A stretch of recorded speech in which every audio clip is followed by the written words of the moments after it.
Graça e paz. Nós estamos mais uma vez aqui juntos para o início de mais um dia na presença do nosso Deus.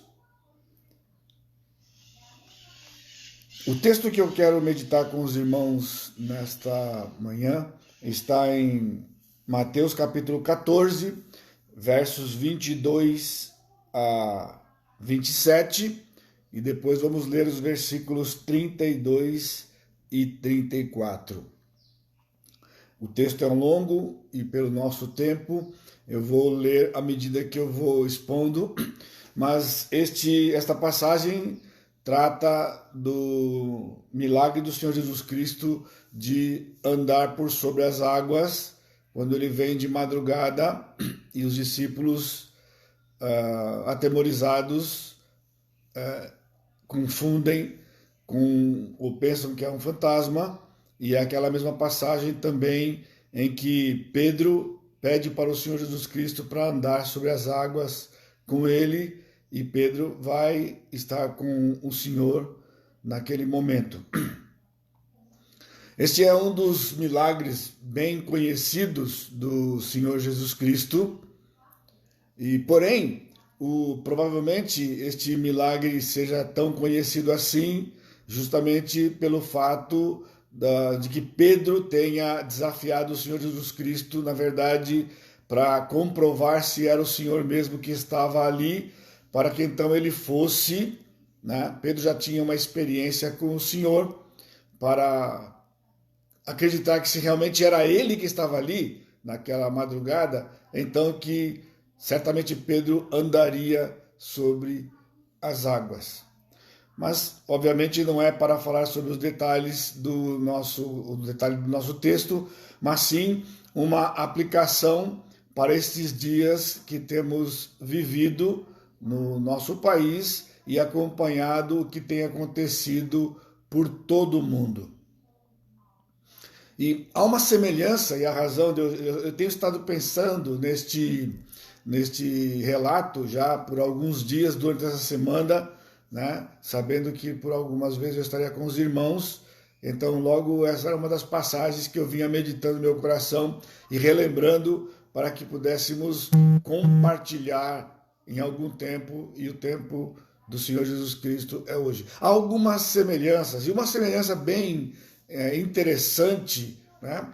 É a rapidez da mudança de cenário.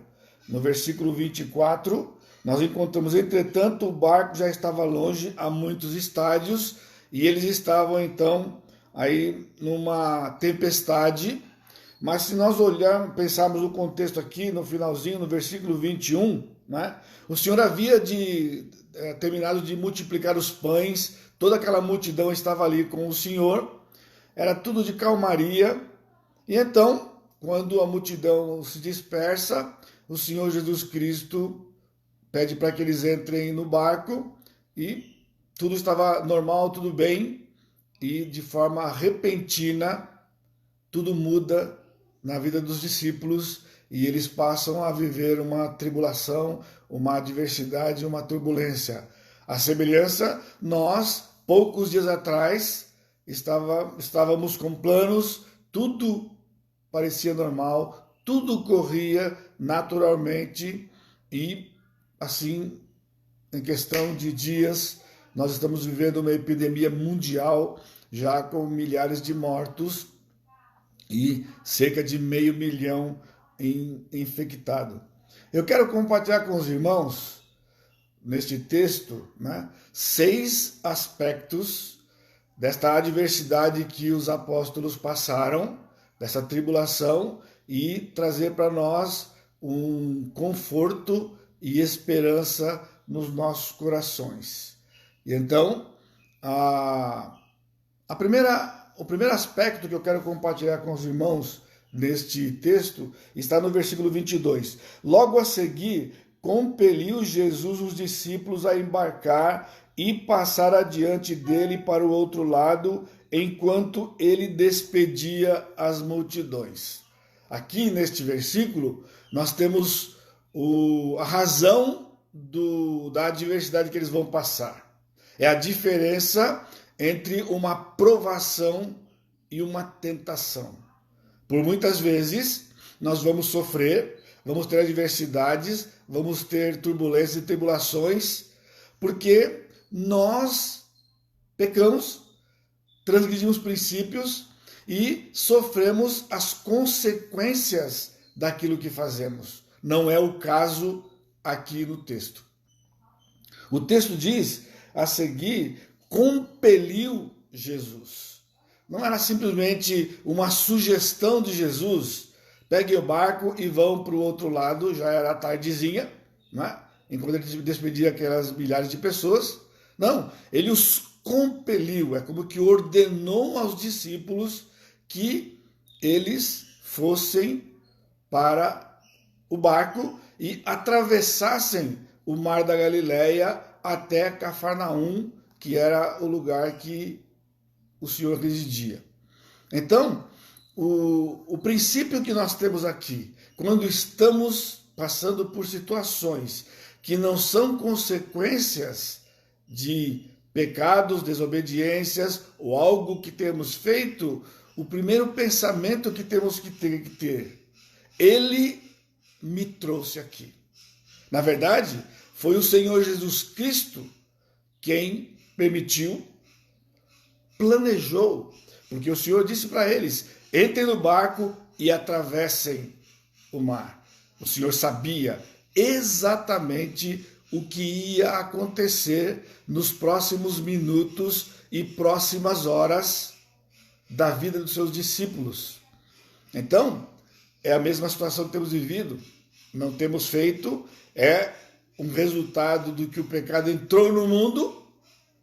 Então, porque o Senhor é soberano e temos refletido durante todos esses dias na soberania do Senhor, na sabedoria do Senhor, no amor do Senhor por nós, no plano do Senhor, então era plano do Senhor. Ele nos trouxe aqui. Este é o princípio da nossa esperança. O Senhor nos trouxe aqui. Mas o texto continua, e despedidas as multidões, versículo 23, subiu ao monte a fim de orar sozinho. Em caindo a tarde, logo estava lá o Senhor orando. O Senhor estava só. O Senhor estava só, orando, meditando. Jesus sabia o que estava acontecendo com os seus discípulos. Por isso, esse texto é precioso e tem sido muito precioso ao meu coração, porque o segundo aspecto de situações adversas, como esta que estamos enfrentando, é que ele intercede por nós.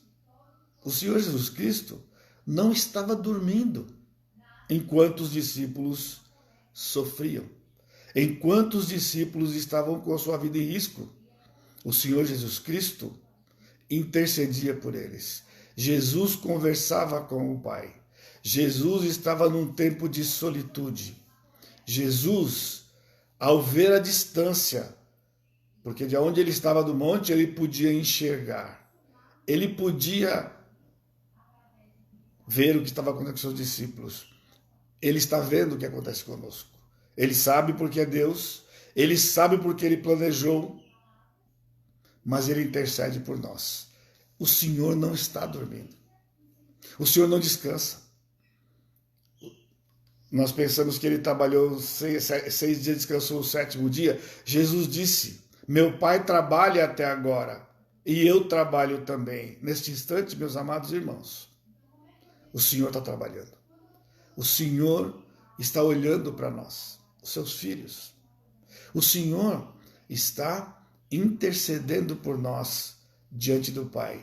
Tentações vêm às nossas mentes, medos, incertezas, inseguranças. O inimigo vai tomar vantagem disso. O inimigo quer nos desestabilizar. Certamente acontecia isso com os discípulos naquela madrugada. Os pensamentos eram pensamentos de morte a todo tempo. O mar estava empolado, o barco ia afundar e o inimigo não ia hesitar. Mas, 1 João diz que o Senhor é o nosso advogado, ele intercede por nós junto ao Pai. E o Senhor Jesus Cristo está intercedendo por nós neste exato momento, neste dia que vamos passar. O texto continua, versículo 24, entretanto o barco já estava longe de muitos estádios, açoitado pelas ondas, porque o vento era contrário. Na quarta vigília da noite, foi Jesus ter com eles, andando por sobre o mar. O terceiro aspecto de adversidades que nós podemos passar, que podem nos acometer, sofrimentos, incertezas, inseguranças, ele virá em meu socorro. Ele virá em meu socorro. Jesus não ficou todo o tempo lá, orando, desfrutando da comunhão do Pai. O Senhor foi estar junto com os discípulos. Ele sai, ele desce do monte e ele anda por sobre as águas para chegar aonde eles estão. O Senhor viria em socorro dos seus discípulos. Irmãos, o Senhor está juntamente conosco. Ele se tornou homem, ele tomou a forma humana naquela época e o Senhor, diz o texto de Hebreus, ele se compadece porque ele passou por todas as coisas e sem pecado. Por isso, a sua graça vai nos sustentar para que nós passemos por essa adversidade, por esse momento tão difícil que não somente nós, mas o mundo todo passa. Ele virá em nosso socorro. Mas ele está presente todo o tempo? Sim.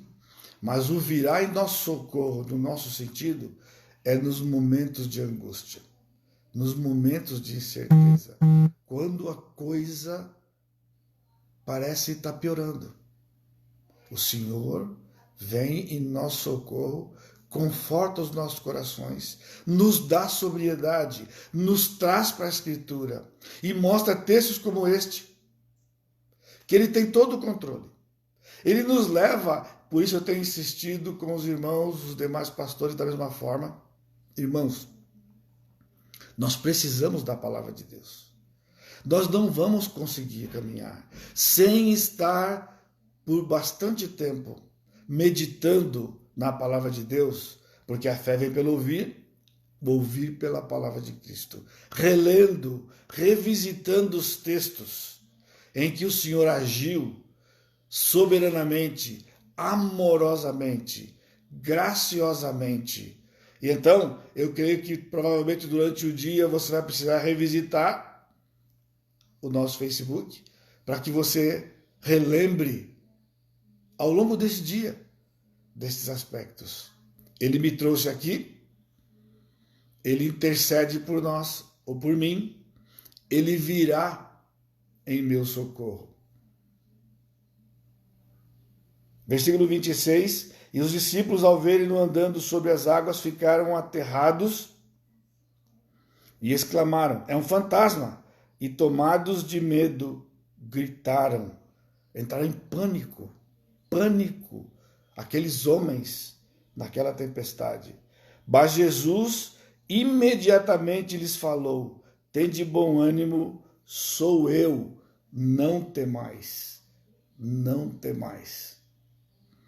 O aspecto aqui é que ele me fará perceber a sua presença. Irmãos, vamos entender. O Senhor está presente. Nós sabemos que Ele está presente. A nossa mente sabe. Nós sabemos que Ele é onipresente. Nós sabemos que Ele é onipotente. Mas nós somos pó. A nossa mente funciona rápido demais. Num momento, nós podemos entrar num desespero por pensarmos ou sermos influenciados pelo inimigo com pensamentos não verdadeiros. Por isso, na sua misericórdia e graça, o Senhor nos permite perceber a sua presença. Esse não é um mero sentimento, é uma percepção operada pelo Espírito, em que o Espírito agirá na nossa mente, e nos fará lembrar o que sabemos. Perceber, irmãos. O salmista Davi, no Salmo 63, passou por uma experiência muito intensa numa outra caverna, quando agora perseguido pelo seu filho. Ele não sabia se ia acordar, porque durante a noite ele podia ser morto. É neste texto que está o grande versículo. A sua graça é maior que a vida. Davi não estava preocupado com a sua vida. Davi não pediu nada. Davi não precisava de nada. Ele só precisava perceber a presença do Senhor. Sabe onde o Senhor o levou?